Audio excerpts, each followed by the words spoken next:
జై శ్రీమన్నారాయణ.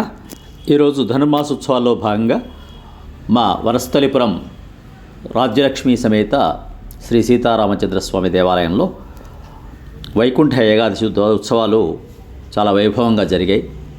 ఆ సన్నివేశాలను మీరు కూడా ఆస్వాదించండి. ఆ స్వామివారి కృపా కటాక్ష వీక్షణాలకు పాత్రులు కాగలరని ప్రార్థన. జై శ్రీమన్నారాయణ. సమస్త సన్మంగళాని భవంతు.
ఆర్డర్ ఇచ్చి అన్ని తెచ్చేసారు.